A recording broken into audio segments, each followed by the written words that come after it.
নমস্কাৰ, এই মুহূৰ্তত আহি পৰিছে ৰাজ্যখনৰ বাবে ৰাতিপুৱাৰ কেইবাটাও বিগ ব্ৰেকিং নিউজ। আজি 21 ফেব্ৰুৱাৰী। অসমৰ লগতে ভাৰতৰ বিভিন্ন প্ৰান্তৰ পৰা ৰাতিপুৱাৰ কেইবাটাও খবৰ আহি পৰিছে। এই মুহূৰ্তত জনাই আছো এটা ব্ৰেকিং নিউজ। কালি কিদৰে সংঘটিত হৈছিল ভয়ংকৰ ঘটনা, ৰকিবুল হুছেইনক কিদৰে দুৰ্বৃত্তই ভয়ংকৰভাৱে আক্ৰমণ কৰিছিল তাৰ প্ৰতিটো তথ্য ৰকিবুল হুছেইনৰ তৰফৰ পৰা কোৱা হৈছে। কেনেকৈ সংঘটিত হৈছিল সমগ্ৰ ঘটনা, অচিয়ে কি কৈছিল ৰকিবুলক, প্ৰতিটো তথ্য লৈ অহাৰ চেষ্টা কৰিছো। ৰূপহী হাটত কেনেকৈ আৰম্ভণি হ'ল ৰকিবুল হুছেইনৰ ওপৰত আক্ৰমণ, তাৰ A to Z বৰ্ণনা ৰকিবুল হুছেইনে প্ৰকাশ কৰিছে। SP আৰু OC লৈ সন্দেহৰ আঙুলি ৰকিবুল হুছেইনৰ। ঘটনাৰ পূৰ্বে OCক ফোন কৰিছিল ৰকিবুলে। আক্ৰমণৰ পূৰ্বে এই ঘটনাৰ উমান পাইছিল ৰকিবুল হুছেইনে, কিন্তু ইমান ভয়ংকৰ আক্ৰমণ কৰিব বুলি ভবা নাছিল ৰকিবুল হুছেইনে। ৰূপহীহাটত কিদৰে আৰম্ভণি হৈছিল ৰকিবুল হুছেইনৰ ওপৰত ভয়ংকৰ আক্ৰমণ। ঘটনাৰ পূৰ্বে OCক ফোন কৰিছিল ৰকিবুল হুছেইন আৰু তাৰ পিছতে গুৰুকৈ প্ৰহাৰ কৰা হৈছিল ৰকিবুল হুছেইনক। তাৰ উমান পাইছিল ৰকিবুল হুছেইনে, OC লৈ ফোন কৰিছিলে। তাৰ প্ৰতিটো বৰ্ণনা A to Z বৰ্ণনা ৰকিবুল হুছেইনে দিছে আৰু কিদৰে সংঘটিত হৈছিল ভয়ংকৰ ঘটনা তাৰ প্ৰতিটো তথ্য প্ৰকাশ কৰিছে ৰকিবুল হুছেইনে। পৰৱৰ্তী খবৰটো হৈছে ৰকিবুল হুছেইনৰ আক্ৰমণকাৰীক এনকাউণ্টাৰ কৰিব লাগে। ৰকিবুলৰ আক্ৰমণৰ বিৰুদ্ধে নেমছুৱে গৰ্জন কৰিছে। এবাৰ সাংসদ ৰকিবুল হুছেইনক আক্ৰমণ কৰা লোকক এনকাউণ্টাৰ কৰক। সাংসদ ৰকিবুল হুছেইনক আক্ৰমণ কৰা লোকক এনকাউণ্টাৰ কৰিব লাগে। ৰকিবুলৰ দেহৰক্ষী ৰকিবুল আৰু তানজিলক আক্ৰমণ কৰা সকলক ৰেহাই নিদিব। ঘটনাৰ তদন্ত কৰক অসম চৰকাৰে। দোষীৰ শাস্তি নহলে তীব্ৰ গণতান্ত্ৰিক আন্দোলনৰ হুংকাৰ প্ৰদান কৰিছে নেমছুৱে।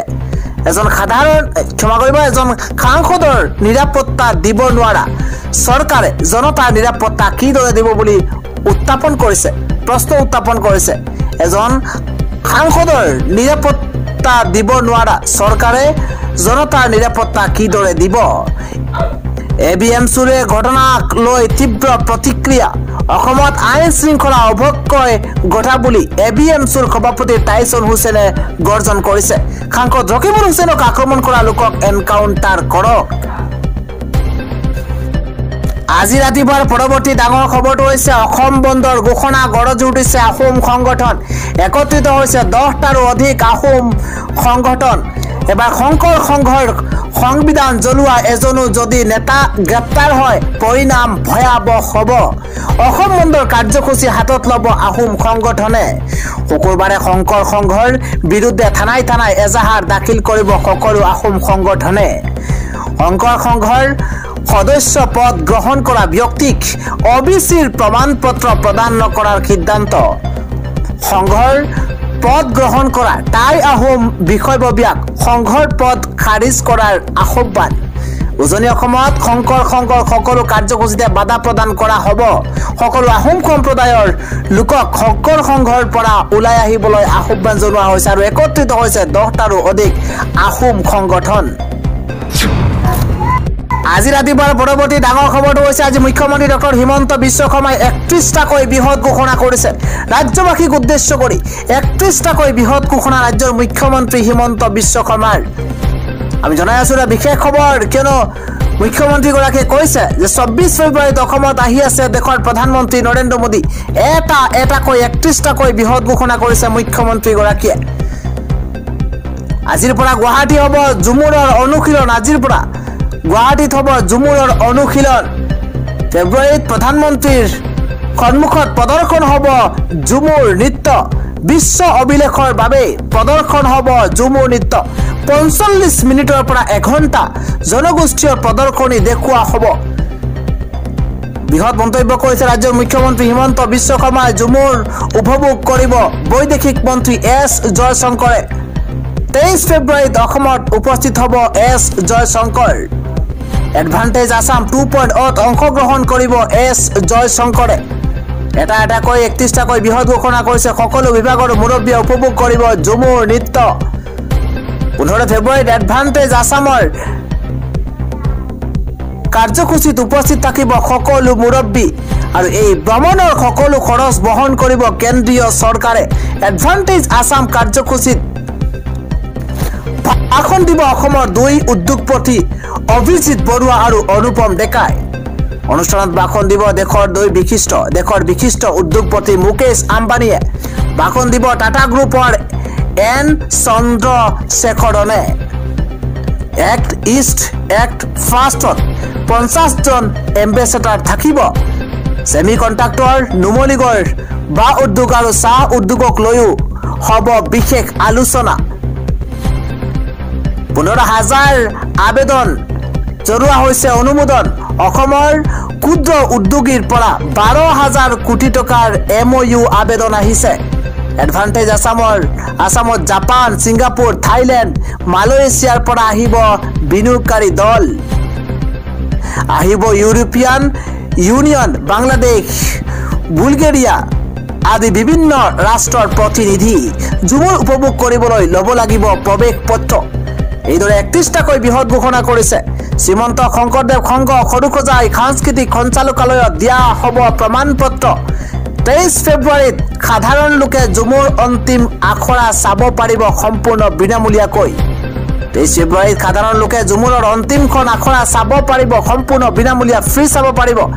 24 ফেব্ৰুৱাৰীত সকলোকে প্ৰৱেশ কৰিবলৈ দিয়া হ'ব।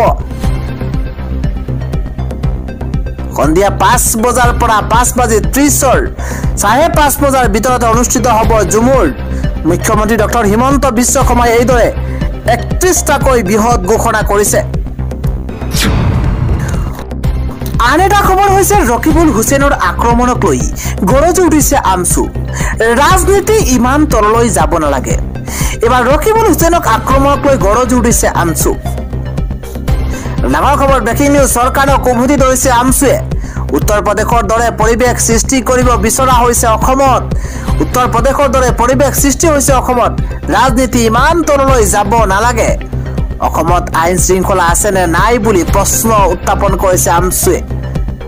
অসমত আইন শৃংখলা আছে নে নাই প্ৰশ্ন আমছুৰ নেতৃত্বৰ। সজাগ হ'ব লাগে অসমৰ ৰাইজ। ৰকিবুল হুছেইনক আক্ৰমণক লৈ গৰজি উঠিছে এইবাৰ আমছু।